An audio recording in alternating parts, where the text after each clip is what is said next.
Thank you so much to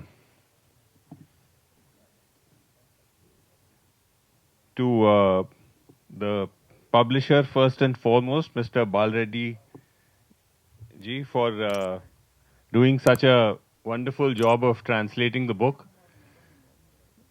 I'll just actually get your advice ki should I speak in because my limitation is I don't know how to speak Telugu. So is it better to be speaking in English or Hindi? Hindi better रहेगा. ठीक है.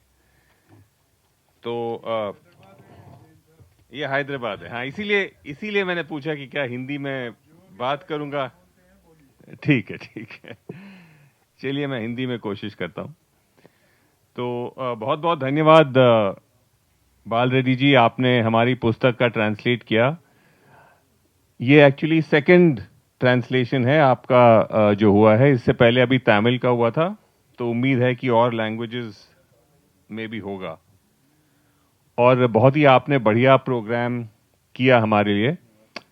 मैं यहाँ पर अकेला हूँ, लेकिन frankly credit, जैसे कई स्पीकर्स ने भी पहले कहा, कि क्रेडिट एक पूरी जो हमारी टीम है जिसने ये पुस्तक लिखी. हमारे को ऑथर्स हैं सुप्रिया शर्मा, जो स्क्रोल वेबसाइट है उसकी एडिटर हैं. मरियम अलवी हैं, वो हमारे साथ कॉलीग थी एनडीटीवी में. हम सब ने साथ लिखा इस किताब को.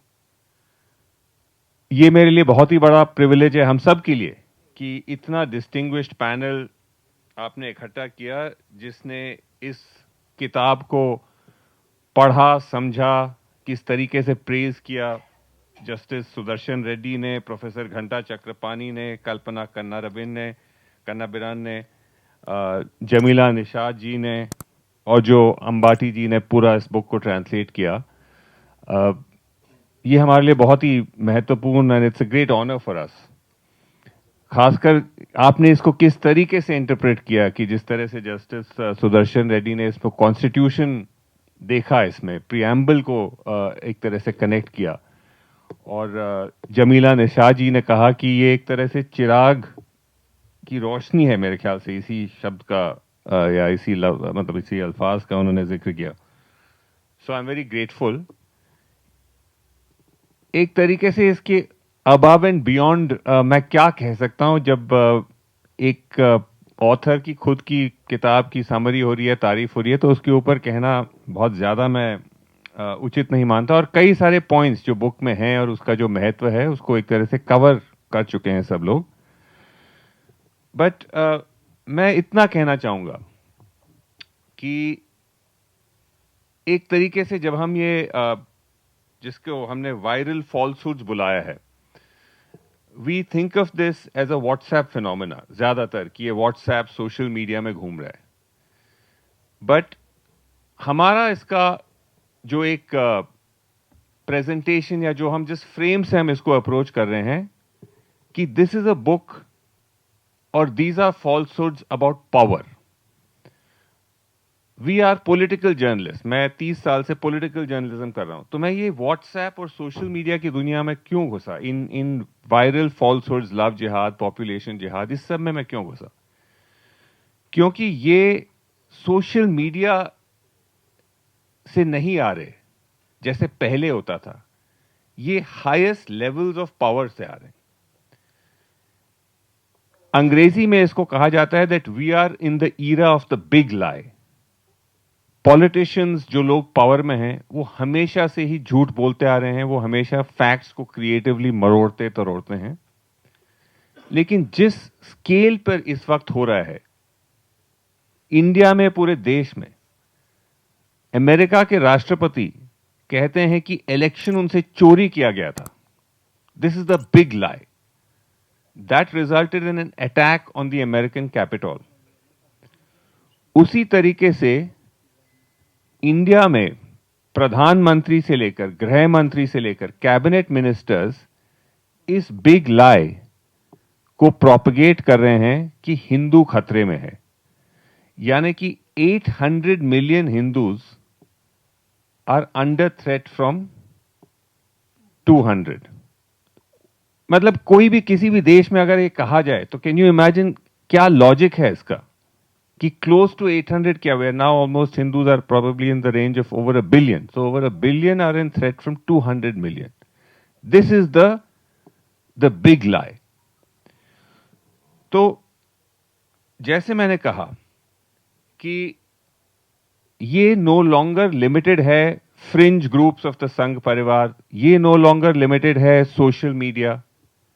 अभी हाल में just in the last election itself the prime minister said, the prime minister himself, that Muslims are infiltrators. जो उन्होंने मनमोहन सिंह जी का जो जिक्र किया, जो जस्टिस रेड्डी ने भी हमारे बुक में रेफर किया, उसका जिक्र करते हुए प्रधानमंत्री जी ने कहा कि सारे देश के रिसोर्सेज उन कम्युनिटी को दिया जा रहा है जो घुसपैठी हैं, जो ज्यादा बच्चे पैदा करते हैं. जहां तक कि इलेक्शन कमीशन ने बीजेपी को नोटिस भेजना पड़ा. जस्ट इमेजिन कितना अनप्रेसिडेंटेड है कि एक सिटिंग प्राइम मिनिस्टर के स्पीच पे एक इलेक्शन कमीशन ने नोटिस जारी किया. हालांकि डर की वजह से उन्होंने प्राइम मिनिस्टर को नहीं भेजा, बीजेपी को भेजा, बट तब भी होम मिनिस्टर, ये बात आई थिंक इतना अटेंशन इस स्टेटमेंट को नहीं मिला. दिसंबर में at a public event the home minister of this country Amit Shah कहते हैं कि जो मुस्लिम पॉपुलेशन इस कंट्री की बड़ी है, that is not because of fertility but because of infiltration. Just imagine what an extraordinary statement, जो खुद गृह मंत्री कह रहे हैं कि एक पूरी कम्युनिटी के सिटीजनशिप और उनके आइडेंटिटी पर उन्होंने सवाल उठा दिया है कि अब कौन मुस्लिम इन्फिल्ट्रेटर है और कौन इंडियन है. He has raised the question और इस पर उन्होंने कुछ एविडेंस डेटा साइट नहीं किया. So you have the prime minister saying Muslims are infiltrators, they ज्यादा बच्चे पैदा करते हैं. You have the home minister saying that Muslims are growing not because of fertility but because of infiltration. अब facts तो हमारे सामने हैं. पैनलिस्ट ने जिक्र किया कि खुद हमने बुक में दिखाया है कि ये एंटायर जो मिथ है ऑफ मुस्लिम पॉपुलेशन कैप्चर, कितना ये परनिशियस है, कितना फॉल्स है. Data is telling you something very different. But क्योंकि होम मिनिस्टर ने खुद जिक्र किया कि Muslims are infiltrating at large numbers, हमने अपने बुक में as part of our research हमने पार्लियामेंट्री रिकॉर्ड्स देखा और ये पाया कि बिटवीन जुलाई 2014 टू जुलाई 2022, मतलब 8 years ऑफ मोदी गवर्नमेंट में होम मिनिस्ट्री को 16 टाइम्स, 16 बार पार्लियामेंट में पूछा गया कि what is the percentage, what are the number of infiltrators in this country, और पूरे 16 टाइम्स आंसर आया वी डू नॉट नो. इसका हमने पूरा चार्ट बनाया यहां पे, जो मैं तो इंग्लिश की कॉपी होल्ड अप कर रहा हूं, but it will be there in the Telugu version as well. ये answers, I just give you a few samples of answers. 6 दिसंबर 2016 का आंसर आया, no confirm data of Bangladeshi citizens illegal residing in the country.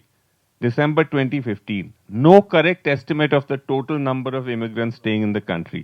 July 2019, no accurate central data regarding exact number of such illegal immigrants, etc. etc. तो home minister कह रहे हैं कि population is growing because of infiltration. उनकी खुद की ministry 16 times इसका answer नहीं दे पाती.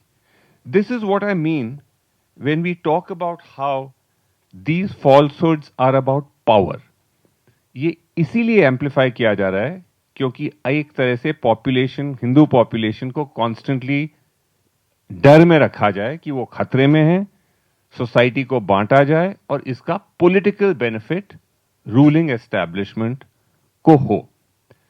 तो ये जो डिफरेंस है कि पहले क्या होता था और अब क्या हो रहा है, कि किस तरह से, किस लेवल तक ये झूठ बोला जा रहा है, ये बहुत जरूरी है हमको समझना. क्योंकि इसका जवाब जब आता है, जब हम इसको रेज करते हैं बीजेपी रूलिंग एस्टैब्लिशमेंट के सामने, तो कहते हैं ये तो भाई सब लोग करते आ रहे थे. झूठ तो सब पॉलिटिशियंस बोलते हैं, पहले से भी बोलते आ रहे थे. लेकिन एक फर्क है, इस हद तक पहले कोई नहीं गया. इसका एक मैं आपको एग्जाम्पल देता हूं.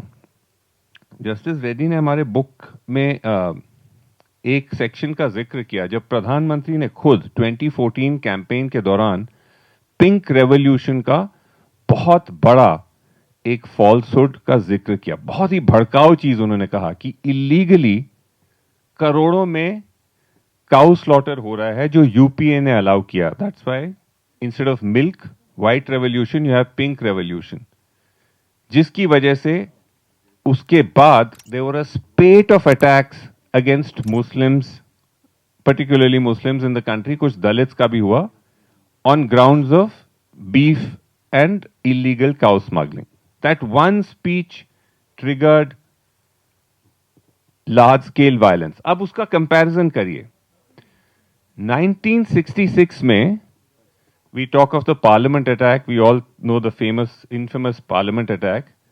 1966 was the first Parliament attack on the country. That was because of a demand for a national cow slaughter ban.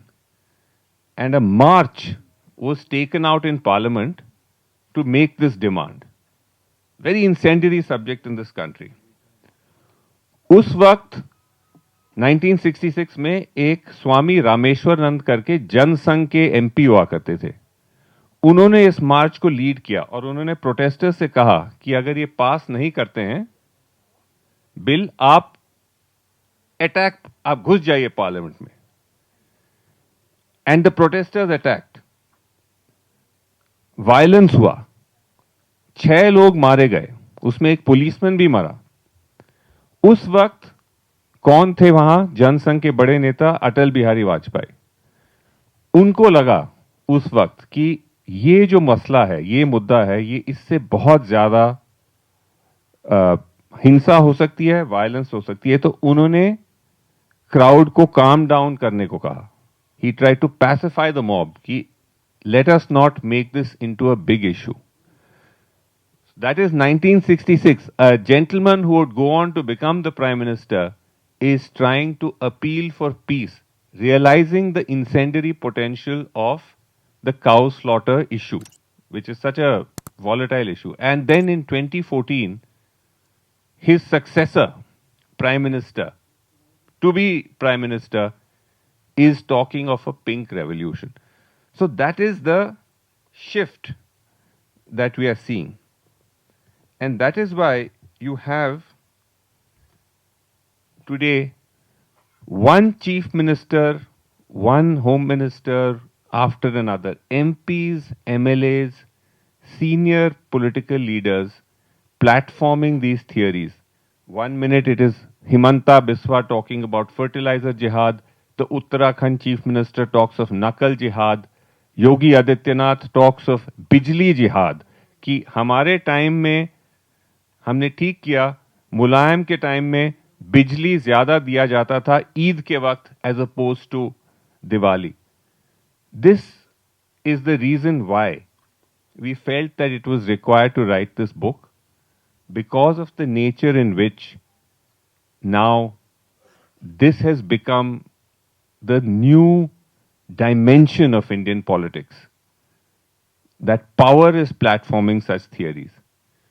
So हमारा मकसद था कि एक तरह से इसको चैलेंज किया जाए, not through हाइपरबोली एंड मतलब बड़ी ऐसी बातों से नहीं, but through facts, through data, through research. तो हमारी ऑडियंस 2 किस्म की थी। एक तो था जो पॉलिटिकल क्लास है, जो रूलिंग क्लास है, और दूसरा था जो आम लोग हैं, जैसे आप लोग आ जाए। आप सबको भी लगता होगा जब आप ये चीजें सुनते हैं, जब कोई प्रधानमंत्री बोल रहे हैं, कोई गृह मंत्री बोल रहे हैं, आपको लगता होगा कि हाँ, शायद इन चीजों में कुछ सच है। अगर कोई कह रहा है इतने ऊंचे लेवल पर, तो हमारा आइडिया था कि इससे हम एक तरह से जो ऑर्डिनरी इंडियन है, who is for the most part in our view sensible, reasonable, rational, उनको हम परसुएड कर सकें कि आप हमारी बात मत सुनिए, क्योंकि हम सबको तो बदनाम किया हुआ है कि आप ये हैं, वो हैं, बायस्ड जर्नलिस्ट हैं, एंटी हिंदू हैं, एंटी मोदी हैं, प्रो कांग्रेस हैं। आप वो सब छोड़ दीजिए, आप फैक्ट्स को देखिए, डेटा को देखिए, रिसर्च को देखिए, और अगर आप परसुएडेड हैं, अगर एक इंसान भी, दो इंसान भी इससे परसुएड होते हैं, उनकी माइंडसेट, उनकी थिंकिंग शिफ्ट होती है, तो ये हमारे लिए बहुत बड़ा सक्सेस होगा. So thank you very much indeed. और ये बात अब तेलुगु में भी आई है. Book has got a wider audience, so we are very grateful for that. Thank you very much.